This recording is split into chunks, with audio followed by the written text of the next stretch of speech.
Sir non custodial father तो sir एक segment है। बेसिकली इशू सर मेरी अंडरस्टैंडिंग ये है कि आपके माशरे में जो सबसे पहली इकाई है सर वो फैमिली है। आपकी फैमिली और उसमें बच्चे, अगर वो इकाई डिस्टर्ब होती है तो सर पूरा माशरा डिस्टर्ब होता है। हम अनफॉर्चुनेटली से समझते हैं कि ये फैमिली लिटिगेशन जो है एक छोटा सा इशू है और एक छोटी सी ब्रांच ऑफ लॉ है।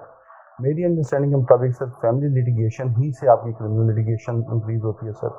और इसी से आपके जो खास तौर पर साइकोलॉजिकल इश्यूज़ हैं जो लोगों में साइकेट्रिक अनफॉर्चुनेटली आप कह लेंगे डिके है सर, वो कनेक्टेड है।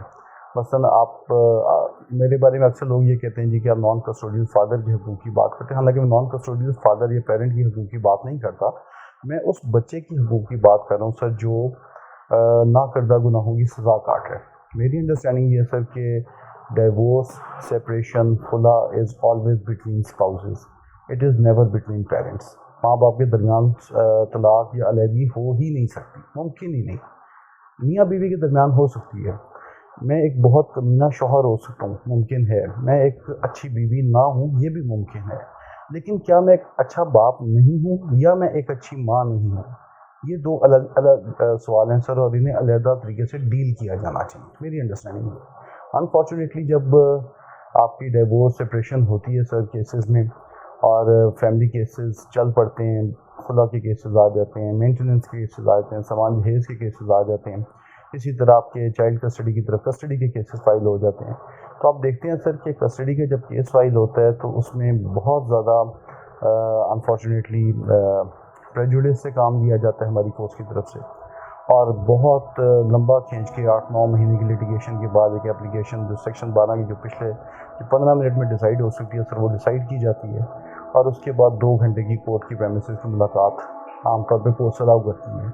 जबकि मेंटेनेंस का केस आता है, लॉ भी सपोर्ट कर रहे कि जी, मैं ये नहीं कहता कि औरत मजलूम नहीं है, हो बिल्कुल होंगी, उनका हक भी है कि अगर वो क्लेम करना चाहते हैं।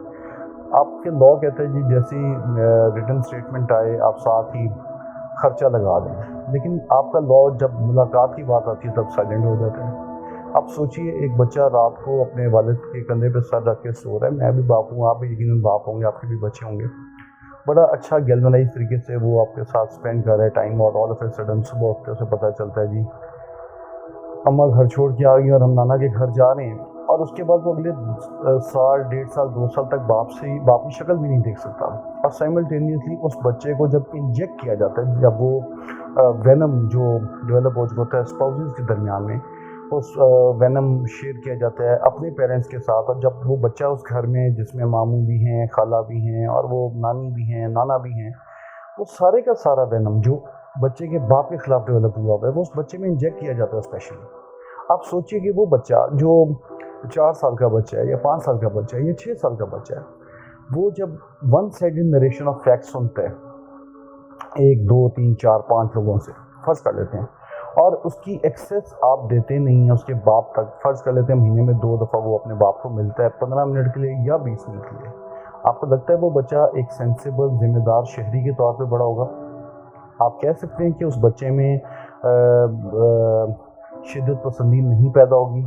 आप कह सकते हैं कि उस बच्चे में साइकेट्रिक इश्यूज़ नहीं पैदा होंगे? ये वो एलिमेंट्स हैं जिन्हें मैं एड्रेस करने की कोशिश कर रहा हूँ। मैं जब आप कहते हैं कि जी नॉन कस्टोडियल पेरेंट की आप बात कर रहे हैं, मैं नॉन कस्टोडियल पेरेंट की बात नहीं कर रहा, मैं उस बच्चे की बात कर रहा हूँ। ये उस बच्चे का हक है। डिवोर्स तो मेरे और आपके दरमियान है ना, जिस स्पाउस के दरमियान है। उस बच्चे का क्या फॉल्ट है? क्या उसने उस तलाक में कोई रोल प्ले